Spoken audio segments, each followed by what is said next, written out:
Good evening and good afternoon to everyone joining us for today's session. My name is Paras Vatnani. I'm the Chief Strategy Officer and co-founder at Seed Global Education.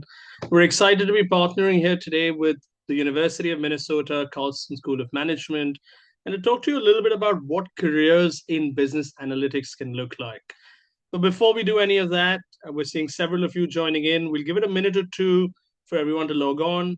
In the meantime, for the folks that are here, if you can, through the chat functionality at the bottom of your screen, um, if you can put a quick message to tell us where you're joining us today from. So just at the bottom of your screen, if you can message, where are you joining us from today? There's folks from Delhi. Lovely to see you here, Gaurav. So just on the chat functionality, for folks that are joining in, before we get started, if you want to put the city and country you're joining in from. Lovely. Folks from Jaipur, Bangalore, Singapore, Gwalior, lots of places coming through now. Hyderabad in Pakistan, UP, Haridwar. Lovely to see so many of you here. Today, we're going to talk about what it feels like to build a career in business analytics. We've been hearing over the last several years about business analytics being a growing pathway for a career.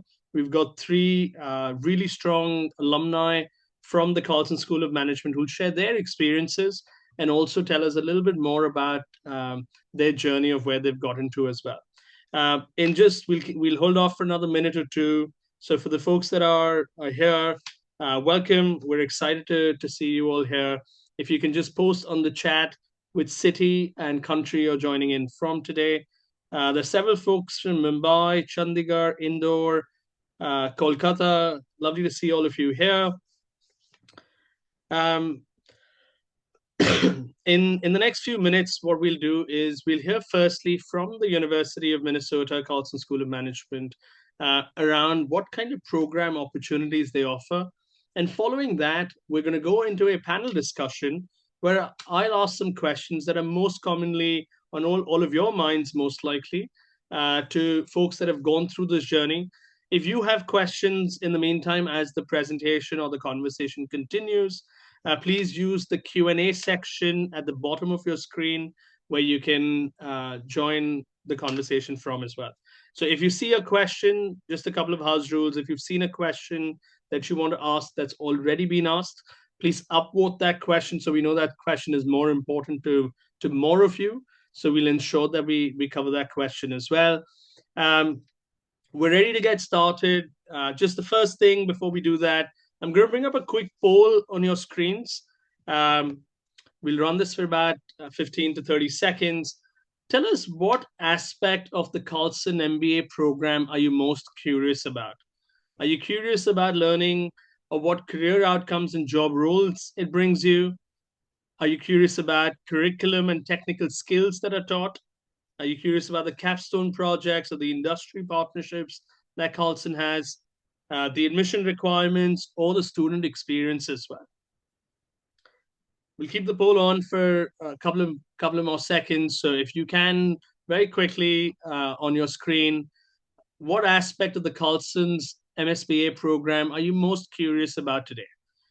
Jobs and career outcomes, the curriculum and technical skills, the capstone project or the industry partnerships, the admission requirements, or the student experience and support offered as well.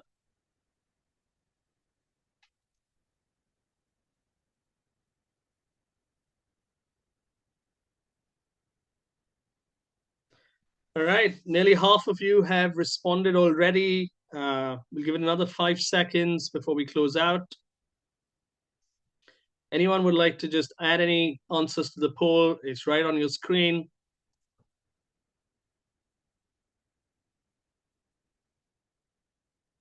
Okay, wonderful. We'll close the poll now. And as you can see, some of the results, the most important thing to candidates right now is the jobs and career outcomes. So today, we'll hear a lot more about that. The second most important element is the curriculum and the technical skills, followed by the capstone and industry partnerships as well. So Garth, I think this sort of shapes us up for the next part of the session. If I can invite you to tell us a little bit more about the MSBA program at Carlson. Over to you. Great. Thanks so much, Paris. Yeah, let me go ahead and share my screen. Hello, everyone. Good afternoon, good evening, depending on what time zone you're joining us from today. My name is Garth Herbert. I'm an Associate Director of Recruiting and Admissions here at the Carlson School of Management, University of Minnesota Twin Cities here in Minnesota. Today, we're going to be talking about business analytics, data analytics, and the possible career outcomes you could have. But how we here at the Carlson School of Management help students achieve those career goals is through our Master of Science in Business Analytics program. So we just wanted to take a few minutes here at the start of today's session to give you a little bit of information about that program and to give you some context as far as like what a specific pathway could look like to achieve these career goals that we're going to be talking about here later in today's session. So our Master of Science in Business Analytics program is a 12-month in-person cohort-based program. The goal of this program is to take the technical side of data analytics, whether that's programming like Python or machine learning or artificial intelligence tools, and combining that with a consulting skill set. So how do you generate these very interesting data sets, and how do you take what you find in the data and actually apply it in a business setting? How do you take your findings and communicate your findings to executives or clients? That's really what this program is about.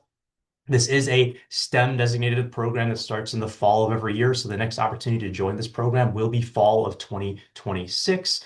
It is a 45 credit program, so it's quite intensive. It's quite fast paced. We do allow for some flexibility when it comes to electives. So you see, we have 6 elective credits where you could take anything from MBA courses, or you could take more technical courses, like we have an AI for business track that you could pursue as well. Some other broader context that's important for students to know is that we don't have a work experience requirement to join this program. I will say that if anyone here is in undergrad still and they're thinking of joining directly from undergrad, we do prefer that you have at least some internship experience before joining the program. You can see on the left side of the screen here our broader class profile. These are averages, so by no means are these minimums to join the program, but it can give you a general idea of where our students tend to be at, even though we don't necessarily require work experience to join this program. Um, Another thing to highlight about this program is it's a recent development. For those joining us for fall of 2026, we have lowered the list price to join the program. Essentially, we found in years past that we had an extremely high list price, and we ended up having to give out very large scholarships to lots of students just to make the program affordable. And so now instead, we have decided to lower that list price. In turn, it is going to result in some of those average scholarships being lower, but hopefully that initial list price number is less scary to folks. A couple other points here about the program itself that I want to highlight. So I kind of gave you that bigger picture idea of what the program entails. I do want to talk a bit about how we can get you here. So our application for fall 2026 is currently open. Our next application deadline is January 15th. And then the other important deadlines coming up, March 15th and May 15th. You can see there's some important qualifiers there for those deadlines. Like March 15th is our final international applicant deadline for those residing outside of the United States. We do have a bit longer for those that are currently residing inside the US, but I believe for most of the folks here today, that March 15th date is going to be the most important. A couple important points on the application itself that I always like to highlight for students that are thinking about pursuing this program. We do have 2 prerequisites for this program. There is a quantitative and a programming prerequisite. Happy to connect with any students to talk through the prerequisites, talk through your profile, how to put together your best application. And I can even answer some of those questions in the Q&A later today. But definitely want to check out and make sure that you have those prerequisites fulfilled when you're thinking about joining this program here. We also, it is optional to submit the GMAT or GRE to this program if you have at least the equivalent to a 3.0 on a 4.0 scale. So if you had a B average for your undergraduate degree, then it is completely optional to submit the GMAT or GRE. If you do not meet that GPA threshold, you would be required to submit a GMAT or GRE test score. The last thing that I always want to highlight about the program itself, I talked a bit about the program, I talked a bit about the application process. This program is very much focused on taking what you're learning in the classroom and applying it to actual projects, to real life situations. That's what we call experiential learning here. It's such a core part of this program. And I'm sure this is going to come up in our conversations here later today. But just really be thinking about the fact that one of the benefits of a program like this is you get to work on actual data projects with real data from actual companies. Like the kinds of projects you're going to be working on are not going to be like theoretical in nature, right? You're going to get to work on actual problems that companies are facing and get real life experience that can only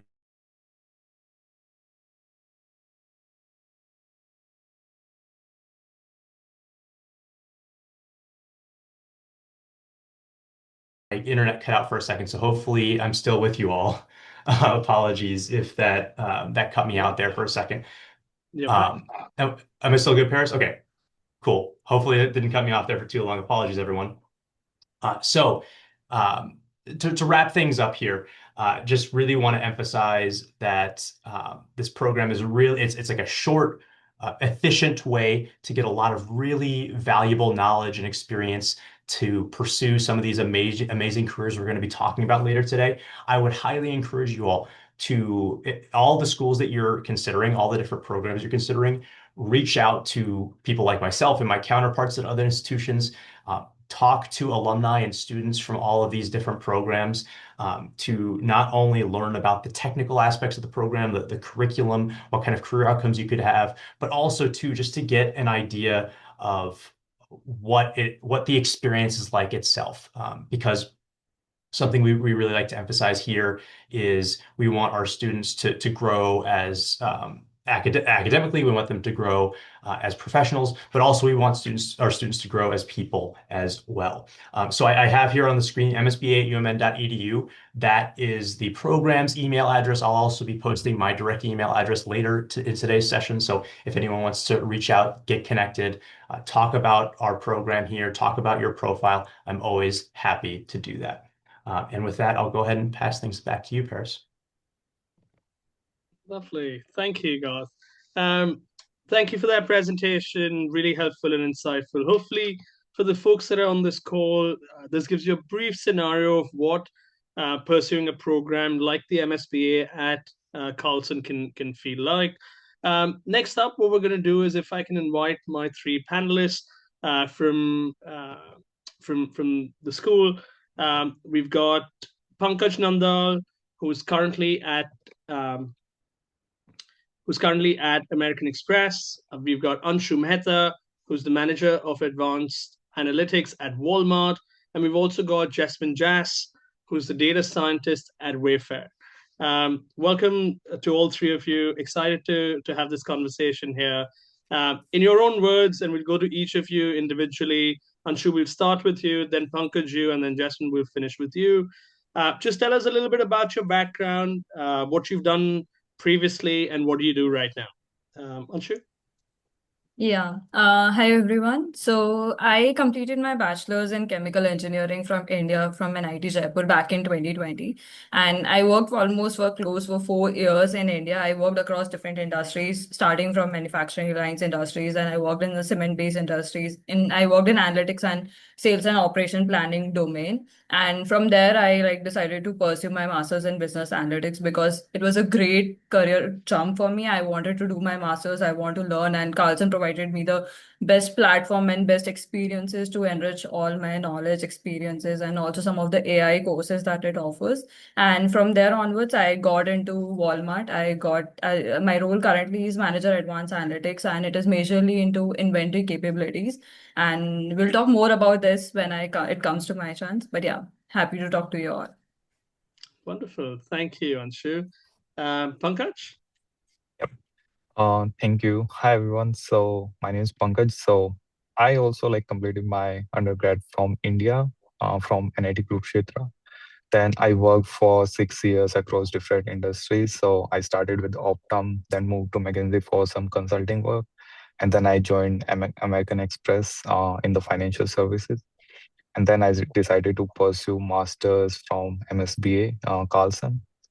I graduated in August, and I again joined back American Express here in US, New York. So I'm currently working as an analyst data science, helping with the team with the strategy. Wonderful. Thank you, Pankaj. Jesslyn? Yeah, hi everyone. Thank you so much. So I also completed my bachelor's back in India in 2021 from NIT Raipur. Post-masters, I spent around 3 years in core analytics roles at Uber and Fractal Analytics. At Uber, my role involved end-to-end experimentation and modeling to optimize customer onboarding and retention. Post which I did my master's because I wanted to move towards core data science roles. And even though our degree is business analytics, but we do have a lot of scope in the data science domain as well. There are a lot of courses that help you prepare well. So yeah, after which I joined as a data scientist at Wayfair, working for search and recommendations. So to put it simply, any product that you see on our site, how and where it should be placed to get maximum profit and conversion is something that I look for and I do for my team. Wonderful. Well, thank you to all three of you for being here with us today. I'm sure the audience will have several questions as well. But let me get started with a couple of things that I had in mind for each of you. Before I do that, one more quick note just for everyone attending today. If you do have any questions, please make sure to post them in the Q&A section at the bottom of your screen today. We'll try and cover as many as we can as we go through this conversation. But Jasmine, my first question is for you. You worked on projects ranging from NLP to product recommendations, like you spoke about. Talk to us a little bit about what experiences at Carlson helped you build those technical and applied skills further from, obviously, you've done your undergrad with a strong technical background as well. But what has given you that leap at today's time as well? Yeah, that's a really good question, firstly. And I actually did my bachelor's in chemical engineering, so I do not come from a very strong technical background. However, Carlson has such good technical courses apart from business side. So we have Gen AI courses, we had predictive modeling and causal inference, and a lot of courses around NLP as well. So that kind of helped me understand the basic concepts, and then from there I build on you through life cases that we have every semester. We have Trends Marketplace every semester that also gives you a scope to widen your horizon a bit. So a lot of my technical knowledge has come from my master's degree. So all thanks to Carlson there. Yeah, so I think that's a great example as well, that you don't really need to have all the technical background when you come into the program. Many a times it's the basic understanding of a certain set of tools, and then being on the course, you're actually amplifying that learning opportunity as well. Pankaj, let me bring you my next question here. You mentioned that you worked at McKinsey and now you're at American Express. Sorry, you're at American Express now in New York as well. How did from a consulting to if a financial services slash slightly more product driven business environment as well, how did the MSBA program help you transition into these data driven roles? Yeah, sure. So similar to Jasmine, and most of my batchmates, so I also come from a non-technical background. So I did my undergrad in mechanical engineering. Somehow I moved to analytics after my undergrad. Then I worked in analytics for let's say 6 years, but most of my learnings were as part of on-job training. So whatever I was working on, I was learning that.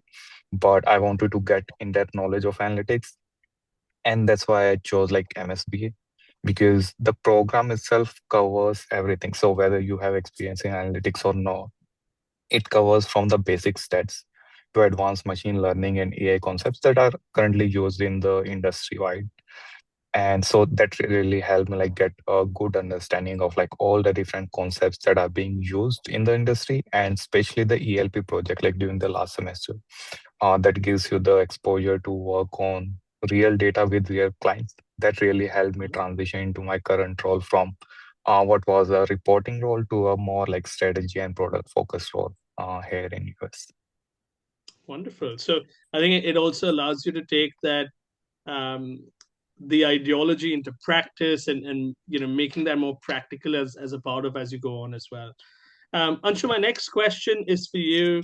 Um, you know, from the idea of optimization and improving inventory management, talk to us because each of the functions that you guys play at your organizations right now are still relatively unique, but take a path of that business analytics journey that you've all had. In your case, Anshu, talk to us a little bit about how did that Carlson experience amplify you to be at the career point that you're at now as well. Yeah, even like to add to Pankaj and Jaswin is the same point. Like I was also from a non-technical background, and this course helped me to transition from being a just a reporting and an analyst person to working on the strategies that I'm working on in Walmart right now. So the core of my job right now is to like optimize the inventory placement. So it was one of the major elective that I took in my master's as well. And it's not just that any particular course helped me to come to this job. It was the whole together, the entire MSBA program, like like along with the academic things that we are taught, like, and like each of the live case and each of the ELP helps you to like how exactly you work in your job, like defining a vague business problem, then working around that messy data and then coming up with a solution presenting to the stakeholders. So like it was in each of the semester and it prepared me very well to come up with this job. And like so yeah, it's very helpful and it's like starts with the basics and it goes through the advanced AI that we were taught in the final semester. So the course is very beautifully designed and like it can prepare a person like inside out to come up and present very well any analytical solution. So yeah, it's a very good, nicely designed program. Okay. Great. Garth, I want to bring you in for a quick minute as well. You know, understanding that you're both on the staff side as well as on, you've been an alumnus yourself. Now that from the place where you're looking at, talk to us a little bit about what qualities, because obviously all three of them have mentioned that, technical skills are not the most critical as you choose the MSPA program at Carlson. But talk to us a little bit about what do you think help candidates stand out while they're applying to the Carlson MSBA program?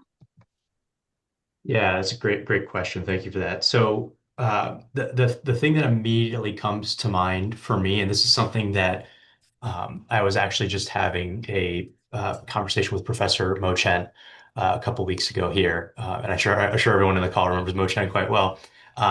And he was telling me about how a trend that he has noticed over the past few years is that regardless of technical capabilities of when people are coming and joining the program, the people that really stand out, the people that really thrive in this program are the ones that have a true passion for analytics and the work that they're doing, that are excited about the work and how new everything is, and especially with the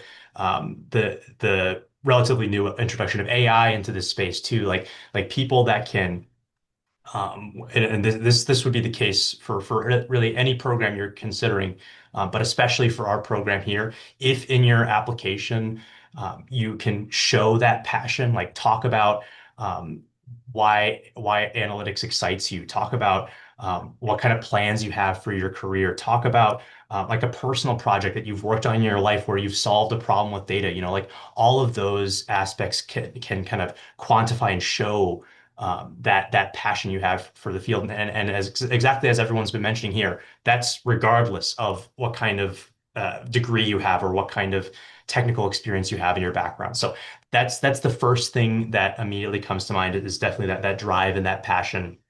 And that's aside from all the kind of classic things that graduate programs look for, like leadership, communication skills, ability to work in teams, ability to succeed and thrive in the classroom. So those are a few things that immediately come to mind on that. Oh, you're muted. Thank you. At the end of the day, for everyone that's thinking about joining a program at Carlson, I think it's going to come down to the holistic approach, but also how you can, as an individual, put yourself out there to want to learn and show that proactivity more as well. Jasmine, I'll come to you with my next question here. Um, as someone who worked in India and now is working in the US, and I'm going to talk the next couple of questions for all three of you, at least for now. I'm going to focus a little bit on that work culture of finding work as a direction of conversation as well. Um, Jasmine, so for you, talk to us a little bit about, working in India, working in the US. What differences have you noticed in the workplace culture, and and how did you adapt over time to that as well? It's still pretty new for me, but I do have noticed a couple of differences for sure. So it could vary from people to people. But I guess people here respect your time a lot more. You will never see people getting late into meetings or extending the time. Secondly, I think collaboration and coordination between teams is the key here for working, and asking the right questions is kind of the norm. My work-life balance looks a lot better now that I'm working here. But yeah, I think I was also blessed back in India when I was working in Uber. I had a very good work-life balance, but it has kind of accentuated a bit more now. So Mhm. overall, a Great. very good work-life balance, I would say. Yeah, and I think, when you talk about some of these things, what really comes to mind for me also is that where do you set your benchmarks at? And I think in a competitive environment, as you go in, one, there is an opportunity for you to stand out, but also at the same time set the boundaries that you will operate around it and make sure that you excel at every opportunity that you get as well. Pankaj, I'll bring you my next question here. On a similar thought process, as international students are thinking about finding work in the US, especially in this environment, what tips do you have? You have some stalwart names behind you right now. Um, Talk to us, what tips can you share for navigating that job search and building that professional connection as well? Yep, sure. So before job search, I'll say like the most important thing is like getting good understanding of the courses that are covered. So like in the first 2 semesters, like building that foundation is really important so that when you get to the job market, you are ready. So you don't have to go back and revise everything and go through all the course material again. So building that foundation is important. And after that, I'll say like in terms of building connections is really important. Like at least here in US, what I have seen is like that really helps to get your like foot in the door or getting that opportunity or getting that call from the hiring manager or the recruiter if you have those connections. And there are three major ways I will say like in which you can build those connections. And the first one is your batchmates. So that's like the first and foremost, like you should always keep in touch with your classmates because they are going out into different organizations. And let's say in future you want to move or let's say you are still looking for a job, so that is the first way like you can build those connections and get those referrals. Secondly, I'll say like the alumni network that we have at Carlson is really big, and that is really helpful, like reaching out to the alumni, getting some their views on like what kind of job or role they are currently in and whether that aligns with your like expectations or not, and how did they reach that particular role. So that is really important. And then lastly, I'll say like apart from these two, if you have a past experience or let's say from your undergrad, there are some people who are working in some organizations that you want to like apply to. So that is also important, reaching out to those peoples and keeping those connections like. So I'll say like all this really help you uh, getting that opportunity or getting closer to your like next job. Wonderful. Thank you, Pankaj. Really some good thoughts, and I think I love the 3 points that you had to share in terms of how do you stay relevant and stay ahead while you make that job search as well. Anshu, my next question is for you, and after this, we'll try and go to the audience for some questions as well. Um, you've mentioned in different ways about using data to make smarter decisions. What advice would you give to students who want to develop a strong problem solving and analytical mindset? What kind of analytical thinking skills should they build up on as they think about the program? And is there, would you say that while obviously we've spoken about not having that technical not requiring that technical background, would you say there are things that helps to plan for in advance before you come into the program as well? I would say like even if you like don't have like at all experience, this course will like start from scratch and it will build everything on the top of it. Like as like Jasmine and Pankaj just mentioned, like starting from the basics in the very first semester and then like exposing to each real world problem, like each on of the semesters. And plus like there are like frameworks defined for everything. So like when you'll go in your second semester, you'll learn how to like break down those problems and like how to play around the data and like and not only on the top of analytical skills, it presents you, it like prepares you very well for those communication and the presentation skills as well. Like we had lead dedicated for how we should present the best everything, so like it prepares you very well for that as well. So like I would say if you have the experience, it's a plus. But even if you don't have, like I didn't have very exhaustive experience in analytics, like I just worked, but it was majorly reporting and analyst. But this program like prepares you very well, and it prepares you for data science as well, because like we have a lot of course in our second semesters that prepares you for advance and it prepares you enough for to crack any interview that can come up in front of you. So if you go through the curriculum very well, not to chase grades or anything, but just to be the best in the course, like it will like you can crack any of the interviews and it will work very well for you. So yeah, for those solving those problems, it's majorly like be the best in the course. So that's, I think, like the best point. Yeah, wonderful. Jasmine? Yeah, I was just adding on to what Anshu mentioned that we have 45 credits in the course. If you just do your course really well, I think you would be more than prepared to crack those interviews and get your foot on the door. Yeah. Wonderful. Well, while I can keep going and asking you guys several more questions, I want to now bring in the audience questions. There's already 17 questions that we have, so I'm conscious of trying to cover as much as we can. I'll try and give certain questions to certain individuals. If all of you can now be on camera, that'll be something that we can work through as well. Carl, sorry, Garth, I'll bring you the first question here. It comes from Sanskriti, who's talking about, can you tell us a little bit about the difference between a course from data analysis to business analytics? So what are the prime differences that someone needs to keep in mind? Yeah, and I get this question a lot where it's like, okay, a data science degree or a business analytics degree, um, some schools might have different definitions for those, but I would say in general, what I see is data science degrees um, tend to be focused a lot more on the technical side of data science, a little less so on the application. So the point of our business analytics program is to take the data science components and apply them in a business setting. So it's very much focused on application, versus data science is a lot more focused on the theory side of things. Um, and you might have those data science type of programs that might be a bit more research based too, versus again, our program is very much focused on application, focused on career, focused on taking this knowledge out into the corporate world or the nonprofit world, whatever sort of business or institution you want to join afterwards. So that's what I would say is the general difference between the two. Wonderful. Thank you, Garth. The next question, I'll open it up actually to all of you, given it is quite a topic for today's conversation. Considering what AI is doing to the job market today, or how it's evolving the market today, there's a question that comes in from Vinayak, who's saying, in the in the with the advent of AI, what can we do to survive and scale our professional growth in today's time?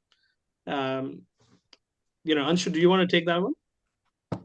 Yes, I can take that one. So I would say like AI is still in the growing phase. It's not like it has been developed end to end. So it's like in Walmart itself, like we are still exploring the use cases so that we can just use AI to automate our like all the day-to-day work and all of those processes. So if you want to be ahead in the game, like it would be very good for you to showcase your work. It doesn't matter like how small or how big it is, but if you just showcase that this is what something I have built upon, like you never know which person will relate to it and he will reach out to you that this is something that we want to end up using, because like no one knows, like it is a huge capability, so no one knows like how far it can go and like what all problems it can solve. For to be ahead on the game, it is like just try to solve those problems, like small problems. Like you can connect with the people, ask them what issues that they are facing right now, and just try to solve them with one of your AI use case. Like just download a Kaggle dataset and work on it, and just present it on your LinkedIn or like any networking call. So that would be really, really helpful to be ahead in the game. Wonderful. Does anyone else want to add any thoughts on that? Jaswin, Pankaj? I'll just say what Anshu mentioned is correct. And the only thing I want to add is if you want to beat AI, you should learn AI. So you cannot beat it without learning it. So it's good to learn the concepts, how it can be implemented in the business scenario. That's how you can survive the AI way. Wonderful. Yeah. Thank you. And something I'll just jump in and add super quick here as well. What I've been hearing from the Career Center here and the faculty here is that the way things are looking now, it's not looking like the AI is going to replace business and data analysts, but people that know how to use AI will replace people that don't know how to use AI. That's the general trend that people are seeing now. Wonderful. Jasmine, I'll bring you the next question here, which comes from Ashiana. And I think all three of you have sort of alluded to the idea of not requiring a technical background. So she talks about she comes from a non-tech background, has done a BBA in HR with some work experience. Is it practical for her to think about an MSBA given the background? And Garth, I'll bring you in as well once Jasmine's able to answer onto this as well. Sure. I think MSBA is a very relevant degree if you want to move towards 4 different job domains.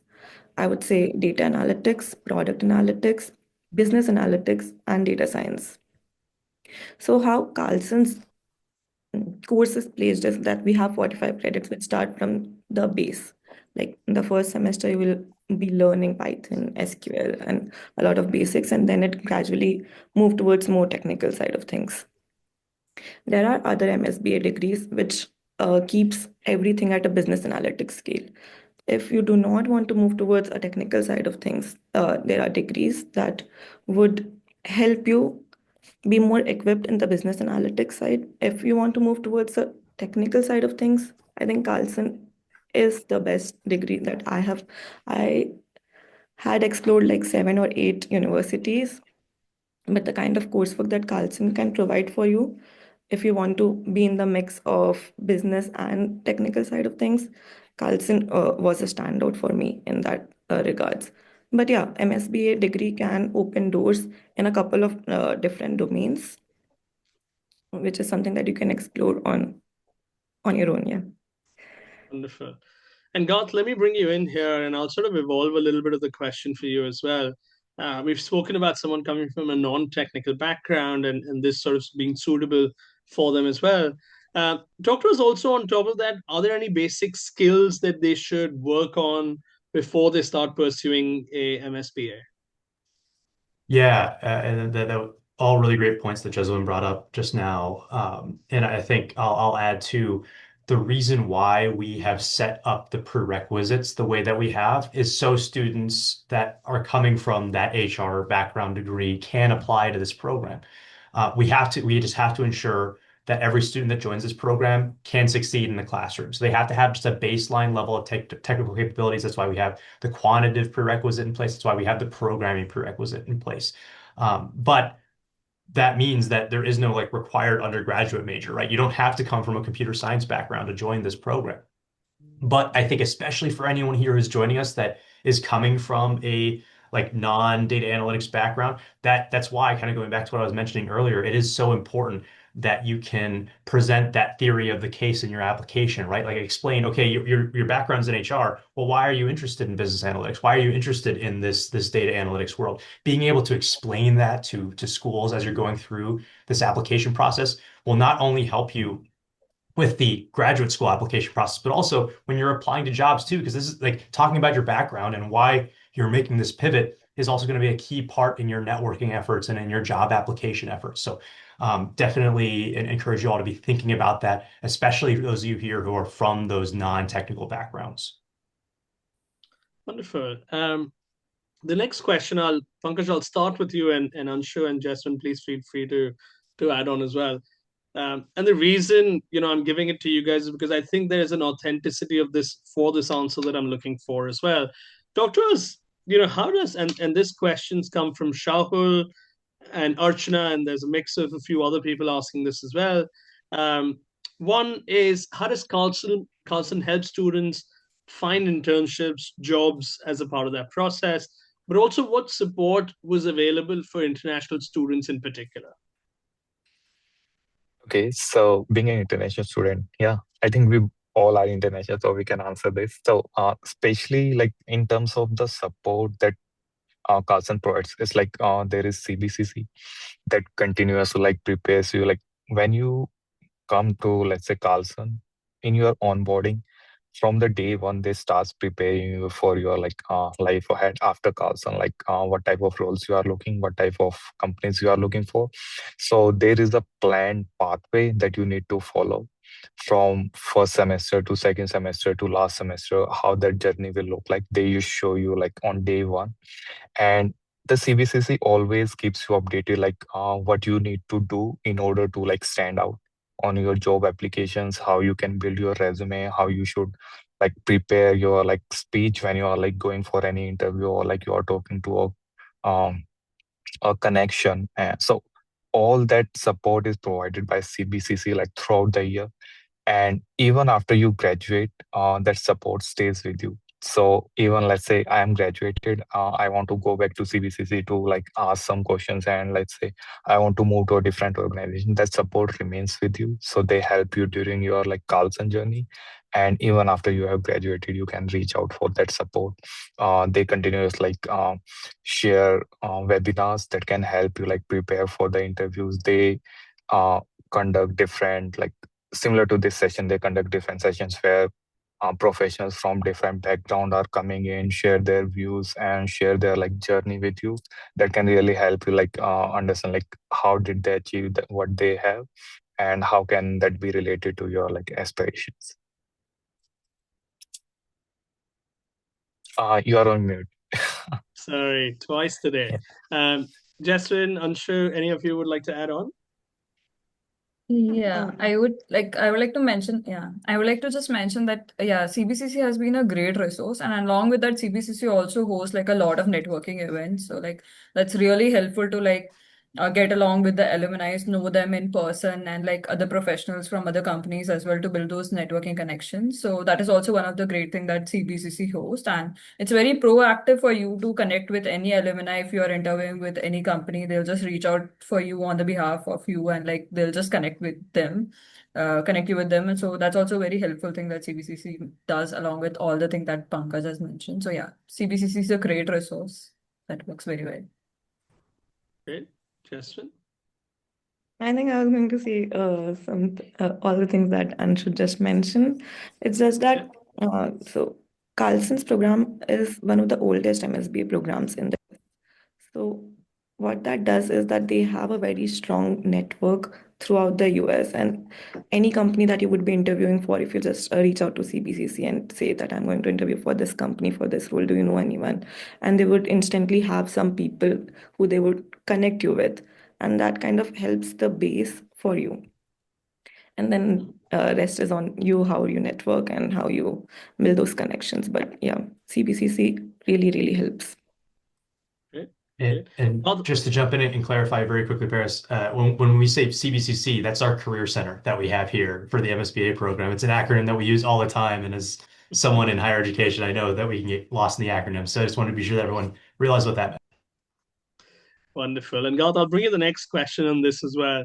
There's one of the candidates that's attending that asks, I graduated in 2025 and want to build a career in business analytics, but as a fresher, I don't know where to start.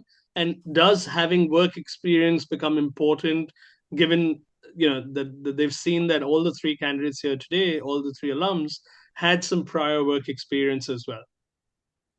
So yeah, it's a good question. So I'm going to kind of answer this in a few different ways. When it comes to the application and the program itself, no work experience is required to be admitted and come join us here. That being said, students that have more work experience tend to have an easier time when it comes to the job search process. And the students with more work experience can be more competitive for our program. So those are kind of all the context pieces there. Like you can absolutely still apply without any years of work experience. You can absolutely still be admitted. You can absolutely still find success. But especially for international students, if you're coming in with 0 years of work experience, it can be more difficult with the job search process. So definitely keep that in mind. But also too, like when it comes to like individual profiles, like, oh, is this program the right fit for me? Do I have enough years of work experience? These are all conversations I definitely encourage you to have with alumni of programs you're interested in, with staff like myself. Have those conversations because it can be pretty nuanced and pretty dependent on the individual. So I would never want to make just like a generalized blanket statement about all candidates with X amount of years of work experience or with this sort of technical background, like have those conversations to find the right program and the right school for you. Wonderful. And I think, there's a couple of other people. Femi, you've asked a similar question as well. So just to call out the part of the question that she asked, which you've already answered from this same aspect as well. She has done her BSc accounting, has 7 years of experience in data analysis functions at work. Can she apply for a business analytics program in fall of 26? Maybe just from a different lens, Scott, just to sort of there are a few people that maybe have a lot more experience than the standard. Does that become a challenge in any version of post graduation finding work as well, or getting into the program and fitting in? Not from a graduate application perspective. There's not like a maximum years of work experience that would become like a detriment to someone in the application process. As far as the post graduation experience for students that are coming in with more work experience, especially if it's unrelated, that really becomes a case by case basis. And I'm sure we're going to be having one of these types of sessions with Erin Shanley, who is our career coach. I'm sure she would be much better able to answer that kind of question than I would. But it can be quite nuanced. We do see some folks that have more years of work experience in a non-related field that will use this degree to go and pivot somewhat back to the field they were previously in, but have this a more data analytics focused job in accounting, for instance, if that's kind of going back to this student's example. And those students can find quite a bit of success, but it can be highly dependent on the student in the background as far as like how effective those years of work experience are when they're leaving the program, graduating from our program and going to find a job after they graduate. Wonderful. Thank you. Thank you, Garth, for that. The next question I'll pose to the three of you, which comes from Navya. She asks, how has the analytics landscape changed in the last few years? And what should students prepare for as they come into this new evolved world as well? Anshu, we'll start with you, Jasmine next, and then Pankaj after that. Yes, so my prime thing is like around AI only. So it's like earlier we used to think like maybe writing the most optimized SQL queries, running them fast, or maybe using like Python at that like writing code was very important. Like having those coding technical skills was very important for any analyst or any data science job. But I feel like right now it's like everything you have, like all the agents and everything to do the coding. So it's still like you need to have the basic knowledge to debug the things, but it's more important to have a logic, to have a business knowledge, or to have like an understanding of what you're trying to build than to focus more on the technical skills. Like as part of my job, I can say that. I mean, Jasmine and Pankaj might have a different opinion, but like this is what I am seeing for my particular role, that this is how the landscape has changed for me. And it's like, yeah, so it's more like less technical focus and more being logical, because AI can solve the things for you and it can like automate a lot of repetitive tasks for you. So it's a changing AI domain that has come into the picture, and that has changed a few things. Yeah. Wonderful. Jasmine? Yeah, adding on to what Anshu said, I think my experience has been very, very similar. So I just give an example of, let's say when I was working in Uber back in India, I that time the AI boom was not at this scale right now. So if a project that I was supposed to do in 3 weeks, now with AI and with the support that I have, I think I can do that project in 3 days' time. So the scope and the scale of using AI in business settings has increased a lot, and that kind of helps your productivity and efficiency a lot. And the second part of the business analytics or AI in business analytics domain is one can see it through the interview process as well. Right now, a lot of new companies, bigger companies, are changing how they interview. They don't expect you to write all the code from the scratch. It's more around debugging, it's more around understanding what that code means than writing something from scratch. So, yeah, a lot of things would be changing around AI, but your core and basics should remain strong. Wonderful. Pankaj? Yeah. I'll say what Anshu and Jasmine mentioned. So that's totally true. And I think nothing to add. Only thing is like it's true that industry is moving from more technical focus to a more like business oriented, whether you can come up with the strategy, whether you can come up with ideas how to implement those strategies. That is more like crucial for the business, because the code can be written with the help of AI. You can give a prompt and it can write that code, like that will take you like weeks. It can write that in 1 hour, like 1 minute. So you need to like have that understanding that what part of the job needs to be done by you and where you can take help from AI. So that is like really uh, useful to understand. Wonderful. Thank you, Pankaj, for that. There's a couple of questions that have come up around scholarships and funding. I've just posted a link in the chat. Hopefully, that comes across to everybody as well. Talking about scholarship opportunities that Carlson has to offer. So, Carlson is one of our partners for the Seed Scholarship Program as well. While I'm sure Garth will tell you a little bit more about how all candidates get considered for scholarships at through the application process, generally at Carlson anyway. These are some additional exclusive scholarships that are available for seed candidates. So by attending today, all of you have become eligible. Please feel free to apply for the scholarship through the link that I've posted as well in the chat as well. But Garth, just on that question to sort of elaborate from your perspective as well, can you talk very briefly about some funding opportunities that are available for students when they're thinking about a program at Carlson? Yeah, absolutely. So when a student submits their application, they're automatically reviewed for all merit-based scholarships from the admissions office here. So that means you don't have to fill out 50 extra forms on our website to be considered for every single small scholarship opportunity. It's all just baked into our process. When a student receives their letter of admission, they'll also receive their scholarship offer at the same time. So that means you don't have to wait for months and months to know what your full cost of the program would be. And I'll just reiterate again, it's such a really cool and unique opportunity, these scholarships that we're offering through Seed. So definitely encourage everyone here to go check out that link. And of course, if you have any questions about that process, you could reach out to us or to Seed, and we'd be happy to help you with that. But certainly some opportunities out there for scholarships and for some funding. Wonderful. I'll bring one more question to the group here, and Jasmine, I'll start this one with you. What aspects, and this comes from Shahul Muhammad, he's asking what aspects of Carlson's MSBA program were most impactful between the course, the experiential learning, the analytics lab. He's done some little research behind as well, the career coaching. What out of this aspect stood out for you? And then maybe we'll go Pankaj to you and then to you, Anshu, to talk to us a little bit. And maybe Garth, you've gone through that process as well. Tell us what stood out for you briefly as well. Jasmine? Mhm. So I think my experience has been that I would place the courses on the top, and then the live case and the group projects that we had, because that teaches you a lot around collaboration and how do you work in a team.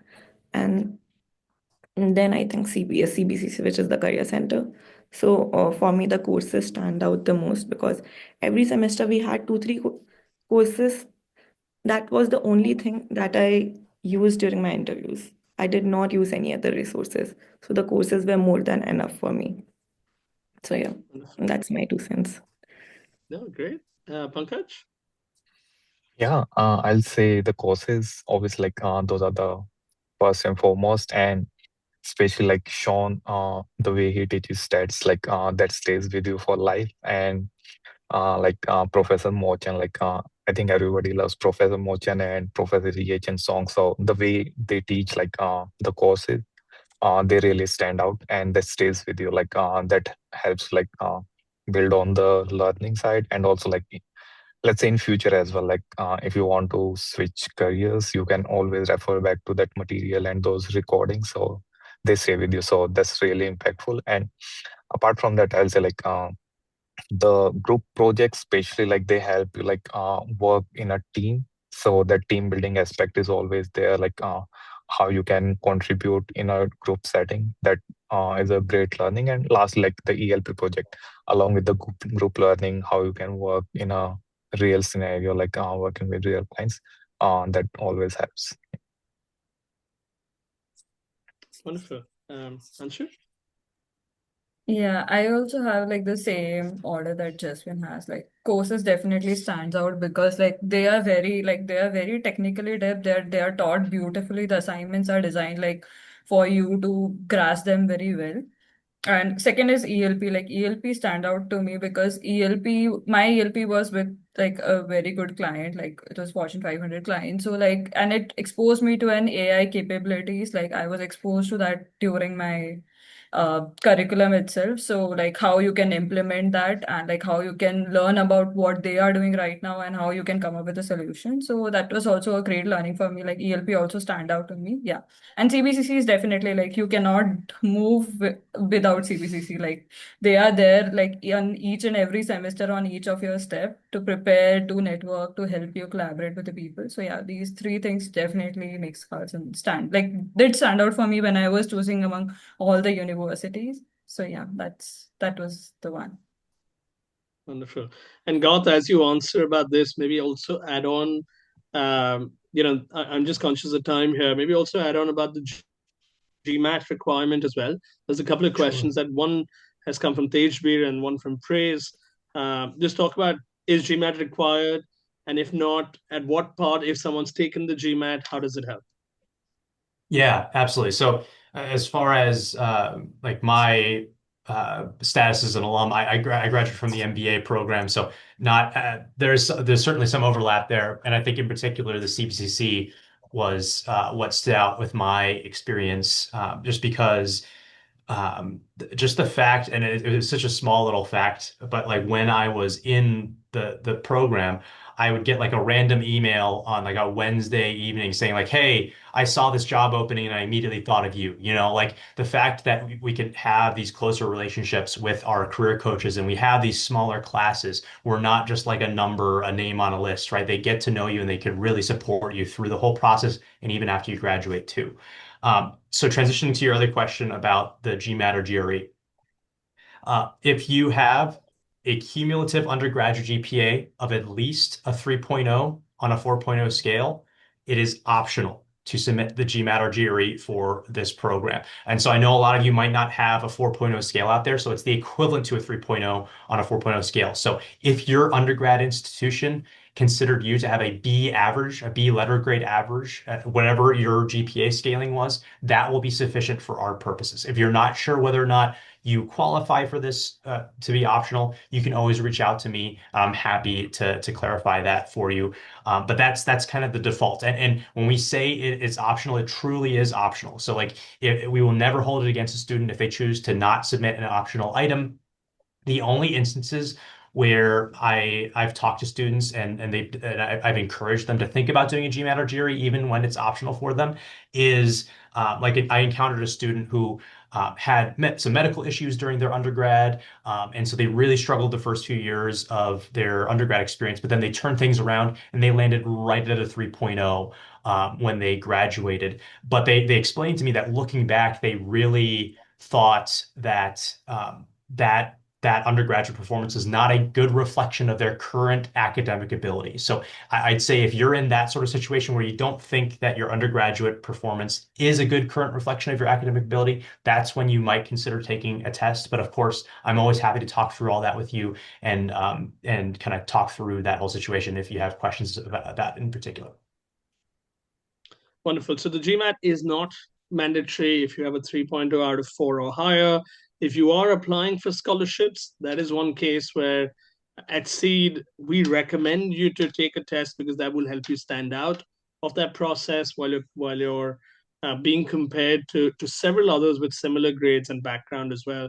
Again, it's not mandatory; it just helps you stand out of that process as you go through that as well. Um, I'm slightly conscious of everyone's time. I'm going to put one question here for hopefully for most of you to answer as well. At least Pankaj, Anshu, and Jeswin, I want to start with you guys. There's a question from Ariba, and this sort of takes that whole learning experience and everything that we've been talking about to the idea of what does it play out in the real world environment. So her question is, could you describe a time when you struggled to communicate a complex insight to a non-technical executive, and what specific approach you used to successfully bridge that communication gap? So I'll repeat the question one more time. Um, could you describe a time when you struggled to communicate a complex insight to a non-technical executive, and what approach did you use to successfully bridge that communication gap? Pankaj, if you'd like to start this one. Yeah. I feel like I'm back on my behavioral questions interview preparation. Yeah, I also felt the same. This is like one typical interview question we have. Yeah. So yeah, it happens a lot. Like when you are working in, let's say, analytics, most of the concepts that you work with or the solution that you build, they are mostly technical. So it is really important to know like how that solution can be presented to, because most of the leadership team that you will be presenting it to, or let's say even if they are technical focused, at the end the solution should be presented in a way that everyone who is whether technical or non technical, they can understand it. And that's what like the course is really about. So the sessions you will have with Lee, they are basically like breaking down each complex solution into like different paths so that it can be easily like processed by anyone who is looking at it without you explaining anything. And I'll say like before my Carlson MSBA, so I faced this challenge like a lot. I was majorly working on the technical side of things. And when it came to like whether how does it relate to the business or like how it can be presented to the business, so that was always like slightly challenging.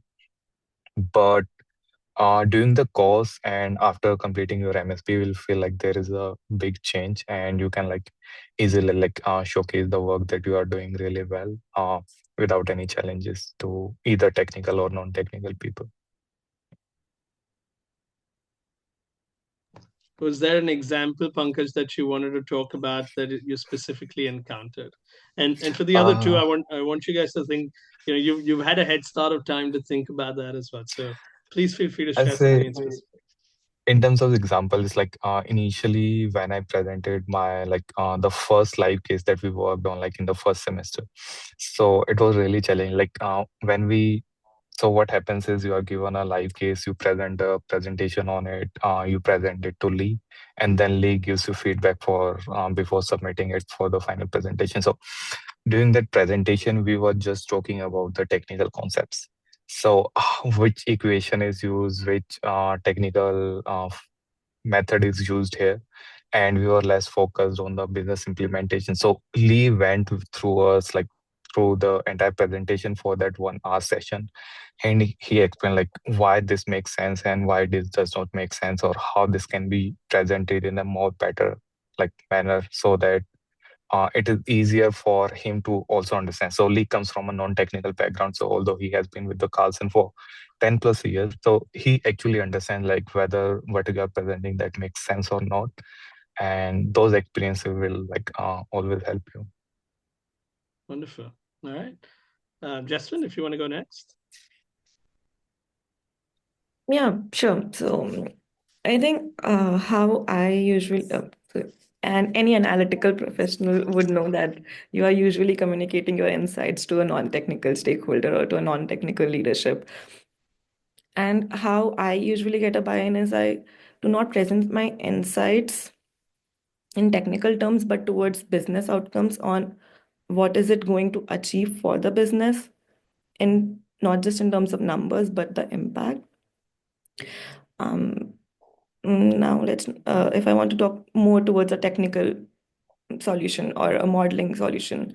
So instead of saying precision recall, which is a very technical term, I would say how often does my model predict something right, or how often does my model catches something that's wrong.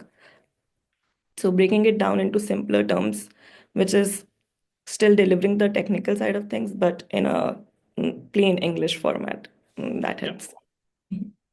Okay, great. Anshu, anything from you to add to that? No, I think Pankaj and Jasmine covered most of the things. I just had one example. So yeah, Lee helped me when I was working on a hackathon. So he made it like it was like he turned upside down the presentation because he gave such thoughtful things on how you can present it better. So you learn a lot how to communicate effectively to the non-technical as well as to the people who doesn't know the problem from the scratch with if you work with Lee in all the 3 semesters. So yeah, that's very helpful. Wonderful. I know there are some more questions coming through as well, but we're slightly over time. So I want to take a quick moment to thank all our panelists here today. Um, Jeswin, Anshu, Pankaj, who's unfortunately just had to drop off. Thank you for making the time. And God, as always, it's been a pleasure to have you with us too. For anybody who has further questions from the candidates that are attending here today, if you have further questions, Garth, if you can put your email address on the chat box here, please feel free to reach out to him. Also, our team at Seed Global Education is accessible and we'll be happy to answer questions and connect you to the Carlson School of Management as you go further in this process as well. But for today, that's all we've got. And thank you so much, everybody, for joining in. Thank you to our panelists one more time. Have a great rest of the evening and enjoy your rest of the day. Thank you. Thank you so much for Thanks, having everyone. us. Bye.